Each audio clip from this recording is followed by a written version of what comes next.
What's happening? Good morning. Happy Wednesday. Happy Wednesday. This is the second day of February. I love the numbers though. Have you looked at the numbers for today's date? I didn't notice until I was writing it out, but it is 2/2/22. So it's 4 2s in a row. It's pretty cool. So today is 2/2/22. This is the 23rd episode of season 3 of the Be Your Own Hero show. HERO is an acronym. It means helping everyone reaps optimism. It means that, among other things. But helping others reaps optimism is my chosen acronym. And that means that giving is a reciprocal action. You help yourself as you help others. So definitely try that for yourself out there in your life. I'm your host. I'm sekouwrites. I'm a professional creative and the creator of the Hero Ministry movement. And that is my effort to uplift and inspire the unhoused community and people in general. People in general. Let's uplift and inspire some people. So I'm here Monday through Friday, 9:45 a.m. Eastern time. And you have to do the math for the other time zones. But I'll give you a couple. So that's 8:45 a.m. Central and 7:45 a.m. Mountain. New Thought Media Network, which is the host of this show, is based in Mountain Time in Denver, Colorado. So shout out to New Thought Media Network. Thank you for giving me the opportunity to have this platform to talk about my journey of being my own hero.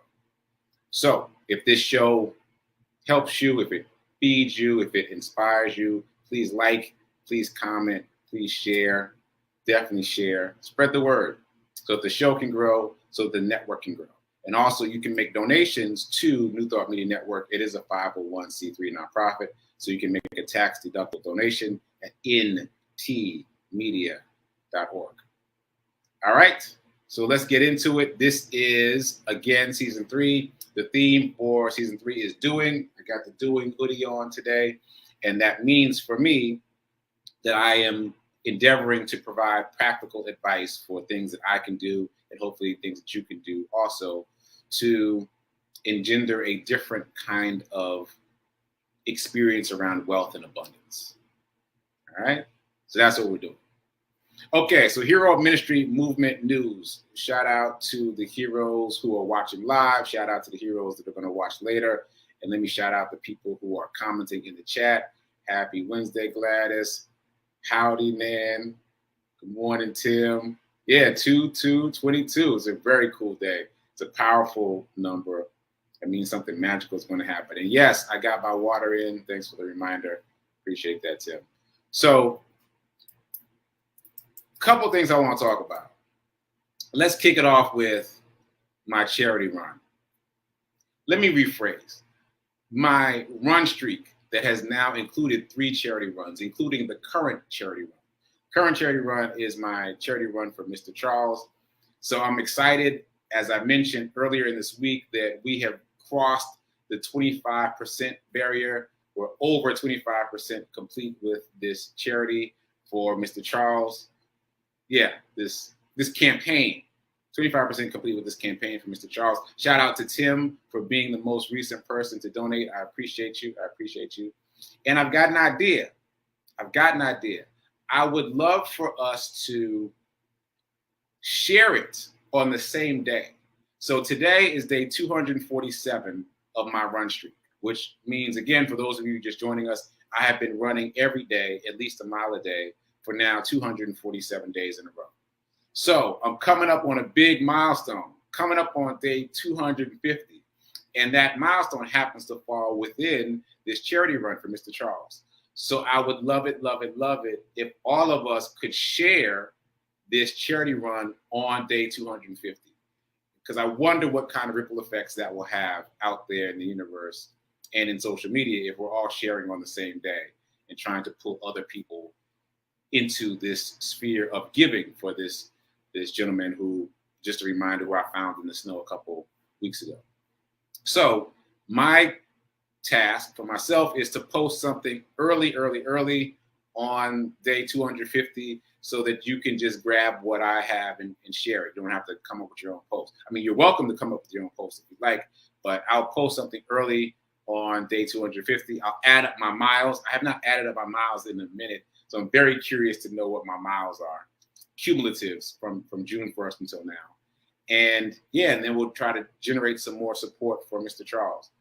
And I'm hopeful that as people hear about that story, they'll be interested in getting involved, and we can help Mr. Charles get back on his feet, literally.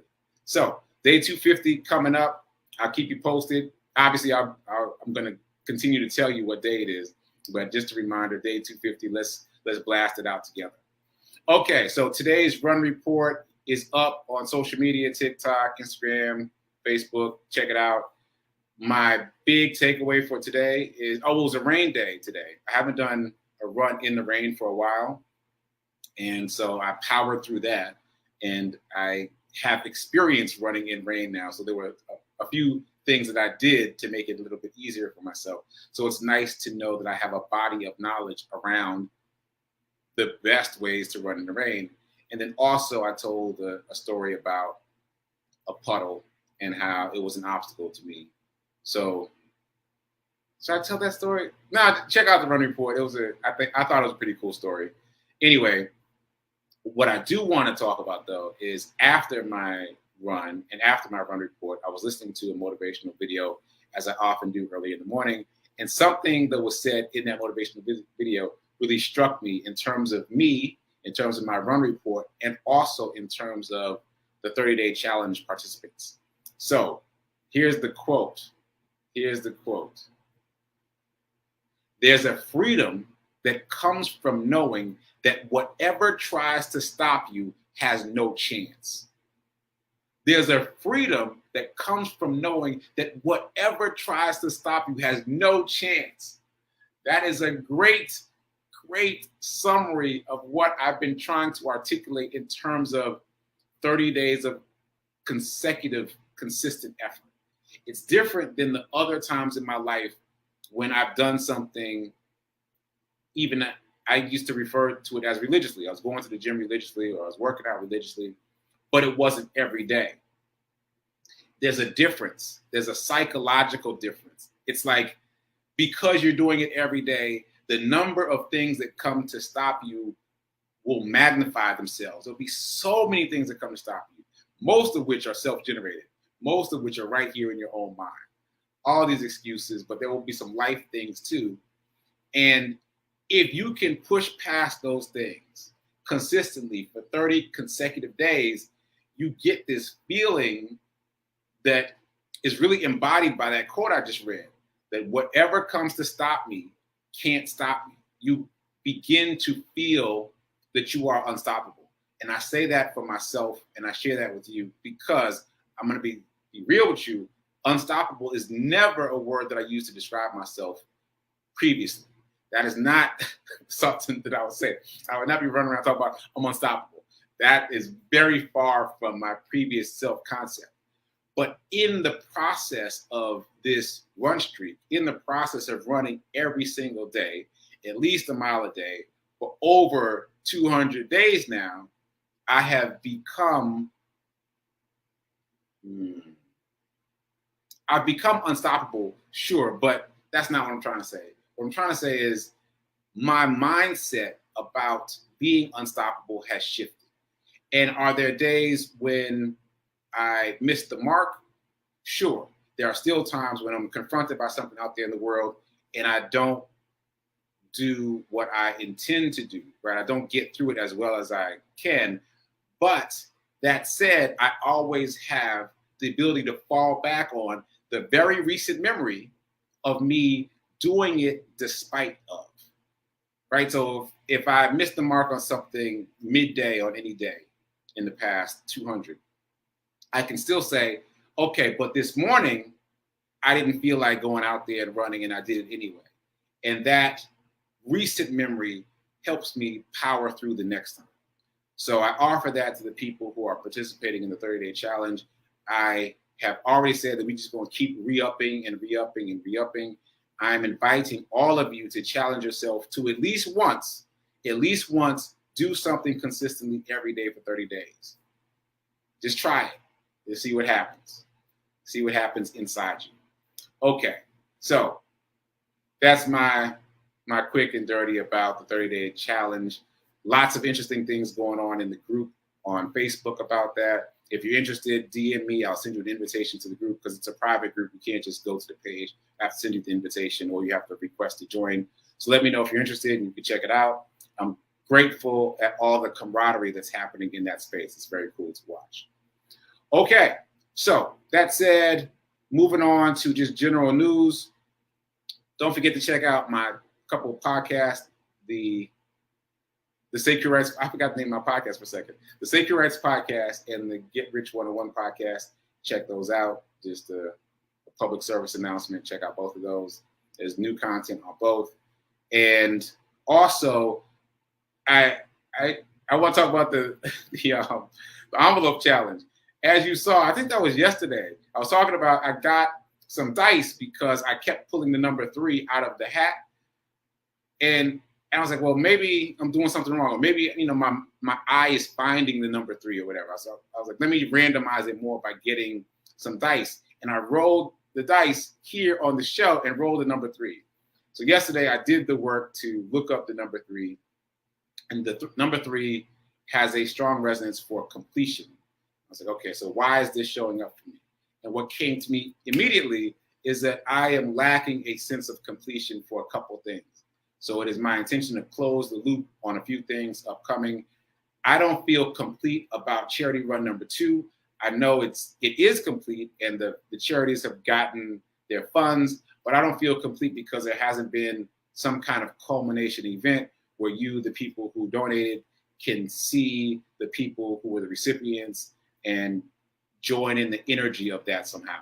So that's what I feel the universe was trying to tell me by throwing the number 3 up often. So I'm going to heed that. So keep me accountable. I am intending to do some type of culmination, something for charity run number 2 before charity run number 3 ends. That said, I'm also feeling like I want to close the loop on the seminar that I mentioned a couple times, but then I got in my head about a bunch of other things and I didn't do it. So I am intentionally saying that I'm going to close the loop on the seminar. Again, my intention is to create the first seminar as a talk about NFTs. I've got some people who are experts in that space who have agreed to talk to us about NFTs. So I just got to pull the trigger, pick a date. And those are the 2 things that came up for me as soon as I looked up the number 3 and saw that it was a number that is associated with completion. Okay, so just sharing that with you. All right, so moving on. Let's see, Morning Zen. So as you know, if you've been watching the show, I've been doing the class, Reverend Mel's class, 30-Day Mental Diet, for the umpteenth time. And we are in the health week in terms of where we are in the book. It is a daily reading book, so there's something new every day. And I'm in the week of health. So I'm going to read you what stood out for me this morning for my morning reading. This is from day 26. And the theme for day 26 is you can avoid old age. You can avoid old age. So this is what I highlighted. It is the nature of your thinking that determines the aging of your body because thoughts influences the functions of the body. Right? That's pretty simple. Studies made by medical researchers indicate that at most, no part of the body is more than a year old at any given time. There is a continual process of new material being incorporated into the body, like fingernails growing, like hair growing. That is happening automatically all the time within the body. So there is no part of the body that's older than a year old. So that gives us an opportunity to shift the way we think about age. Anyway, back to the highlighting. The main thing which can influence the degree of aging that you experience is the process of your own thoughts. And sometimes you see a person at 80 who has more vitality than a person at 40. The source of such a difference is found in the way the individual thinks, right? So I'm going to share all that without commentary. I think it's self-explanatory. I've got my own things about age.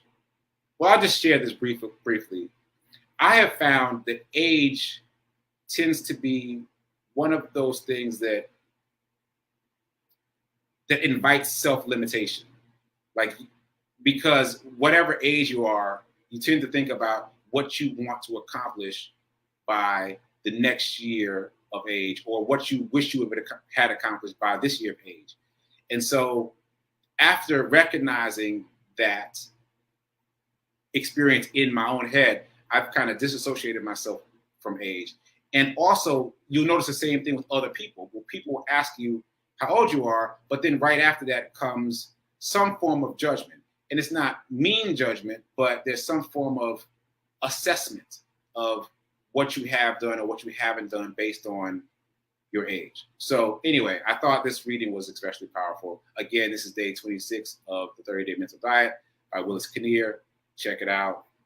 You'll probably be glad you did. If you have the book, reread it, because it won't be the same next time you read it. Okay, so that was the morning Zen.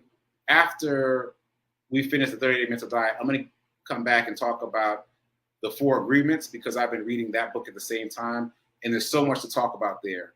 But it's too much to talk about at the same time that I'm talking about the 30-Day Mental Diet, I think. Okay, so let's move on to abundance. So it's just after 10 o'clock. So for those of you just joining us, this is now a half-hour show. It starts at 9:45. So we've been talking for about 15 minutes. If you missed the beginning, it's cool. You can catch the replay on Facebook and on YouTube. If you watch on YouTube, please like and subscribe, and then you get notifications every time there's a new episode. All right, so let's get into abundance. And our usual affirmation is, I am so happy and grateful to be a multi-millionaire in every area of my life. I am so happy and grateful to be a multi-millionaire in every area of my life. Okay, and just a reminder, poor people spend. You guys know this by heart by now, right? Poor people spend, the middle class saves, but the wealthy invest. So you're already spending, you're already saving probably. So make sure that you are also investing to preserve the value of the money that you have saved. Okay, so it's Winning Wednesday. And in thinking about what I wanted to talk about for Winning Wednesday, I think I want to keep talking about these cognitive biases. Because again, it has boggled my mind that such a concept was found in my study of trading, stocks, securities, assets. So it's a really interesting place to find that. So I'm going to read you something that I found when I looked for a description of the mindset of a trader.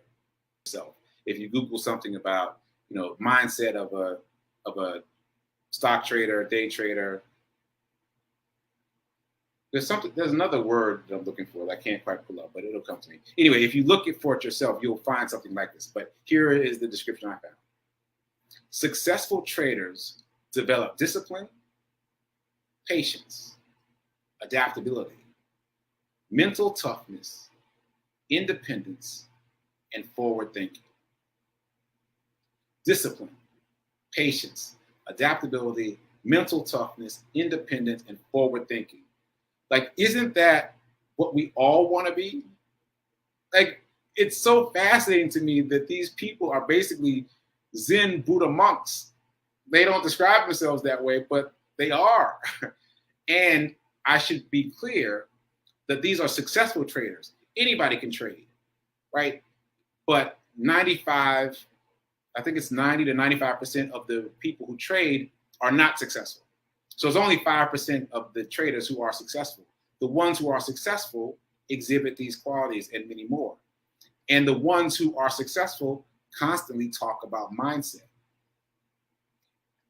Brief aside. So there is, for example, this podcast I discovered recently where these two traders just talk to each other back and forth. They're like, hey, what do you think about this? What do you think about that? And they just talk about however that manifested for them. So a couple of things that they said that stood out to me, I might have mentioned this before, is one of them stopped watching Netflix. Not because it's too expensive, not because it's too much content in his analysis paralysis. He said it's because he knows that too much of the content on Netflix is dark in terms of feeling tone, in terms of energy. I was like, what? This is a stock trader talking about he can't watch Netflix because it's too dark. And I've heard people talk about that in terms of news, but not in terms of Netflix as a whole. So I think that's very significant. Here's another story from that same podcast. One of the guys said that every night when he goes to sleep, he makes a fist. And as his fist starts to relax naturally, that's when he thinks positive thoughts like, I am a successful trader, I am happy, I am loved. He thinks positive thoughts like that because he said that is the moment when the fist is releasing itself. That's the moment when he's starting to slip into a deeper state of mind, and the beta waves are moving into alpha, and he knows that is a better time to imprint positive ideas onto himself. Again, this is a stock trader. This is just an aside to how he manages his mental space in order to be a successful stock trader. So again, I'm just fascinated by the mindset of these folks. So I read to you some of the attributes of a successful stock trader. And I just wanted to circle back to cognitive biases really quickly. I mentioned outcome bias, and I also suggested that you Google cognitive biases and look for the ones that might be challenging for you. So here's another one that tends to be a challenge in stock trading, but also in life. It's called recency bias. Recency bias, like based on the word recent. And it's kind of what it sounds like. Recency bias is the idea that you're hyper-focused on what happened recently, and therefore you lose your picture of your bird's eye view of the whole situation. So, for example, if in trading, if you've haven't had a run of bad trades, the trades have all been negative, they've all been losers, you've been losing money, you think, oh, there's something wrong with the way that I'm trading, and you start to change stuff. Instead of taking a step back and looking at the bird's eye view and say, okay, yeah, I've had a few unsuccessful trades, but before that, for months, I had successful trades, or whatever the number is. This system works. My system works. The way that I trade works. I will not be distracted by these few recent trades that did not go well. And this also, again, applies to life because we get caught up in what just happened, what just recently happened, positive or negative, and then forget to take a step back. So just because what happened recently has been all positive does not mean it's going to stay positive. Just because what's happened recently has been all negative does not mean it's going to stay negative, right? This too shall pass. That old adage, this too shall pass. So it's about being mindful to take a step back and look at the whole picture. Once again, this is called recency bias. And we've already talked about outcome bias. So we've got two cognitive biases that we've talked about that have been historically noted as impediments to stock trading, but are also impediments to living a life abundantly. So again, I'm fascinated at the overlap between the mindset of stock trading and the mindset of living an abundant life. Okay, all that said, someone asked me in the comments yesterday what my system is for buying and selling stocks, for trading stocks. I don't have no system. I do not have a system. Let's just be clear. I don't know what I'm doing. What I am doing is just sticking my toes in the water to see what this is all about. And I'm doing this primarily because of this show, so that I'll be able to talk about what happened, what didn't happen, what I expected versus what was reality for this show. I doubt that I would be moving this quickly if it wasn't for the show. So my experiment is my alarm. So my experiment for myself has been just to kind of, again, stick my toes in the water. That said, I've been trading with Webull, and just like, it's all upside. Because if you heard me talk about this before, Webull is giving away free stock, which is just mind-boggling. They give you free stock, and you can do whatever you want with that stock. So in my case, let's use a real example. They gave me a stock that's $4 a share. So I'm up $4 already, 100% profit, like no risk to me. So I'm up $4. But I decided to think about it in terms of trading. So I'm thinking about it in terms of, okay, I bought this stock, air quotes, for $4. How much do I want to make off of it? And I literally just chose random numbers. I was like, well, 5 cents, 10 cents, 25 cents, just thinking about it in monetary terms. And I was like, well, let's try to get 25 cents. So I set what's called a limit order, which means that you go into, in this case, Webull, and you set a limit order and you say, if this stock ever in life reaches $4.25, I want you to sell. That type of order is called good till canceled. Good until canceled. Separate from good until the end of the day. There's those two types. One of which is good until the end of the calendar day, and the other one is good till canceled. So I designated good till canceled, and then I just set it and I forgot about it. And at some point I went back into Webull and saw that it had sold itself. So technically I made $4.25 because they gave me the free stock. But in terms of the way I was thinking about it, I was like, oh, I made 25 cents on this trade, right? And I've done that now 3 times. Same process. I get a free stock from Webull. I choose an arbitrary number about how much more I want to make. I kind of look at the chart just a little bit to see if it's ranging high or low, if it's like, what's the range of how high and low the stock price is going. And I try to pick a number kind of in range. Like if it's trading for $4, I'm not going to say sell this stock when it gets to $15. Like that's too big a jump. But that's all the analysis that I'm doing. I still don't know how to buy back in. Like once the stock is sold, I don't know how to buy back in. Like, so for that stock, I don't remember what the stock even was, but I sold it for $4.25. And so my thought was, I should maybe buy back in and then sell again at a higher amount. I don't know how to do that yet. But notice I'm using the word yet because I'm fascinated by the ease is not quite the right word, but it's just not as intimidating as it has appeared to be. And granted, that's partly because the barriers to access have come down. Like there's no fees. Webull is giving away free stock. I understand there's some other brokerage houses that are giving away free stock. It's a good time to be involved. That said, it's not as intimidating as I thought it would be. And so I'm intending to learn more and more about this process and more about the mindset and more about the cognitive biases that stock traders avoid, because avoiding those in life is the way you can prepare for a career stock trading or a side hustle stock trading or anything else related to abundance and wealth and money, because you're changing the way you think, and it can't help but have beneficial results, right? It's all about mindset. That's the takeaway. It's all about mindset. You're going to hear me say that a lot because I just, like, who would have thunk that I would go down the rabbit hole about stock traders and find, these are the 8 cognitive biases that we avoid. Who would have thought? All right, so I'm also going to talk more about the turtle traders. You heard me mention them earlier this week. The turtle traders are fascinating to me. Some of them have written books, and I've been checking those out, so I'm going to talk about that a lot coming up. All right, so coming up right now is prayer time at 10:15, and then after that, it's Sit with Rev Melissa at 10:30. I'll be producing that show, and I might pop in to say a few words here and there. So stay tuned to New Thought Media Network.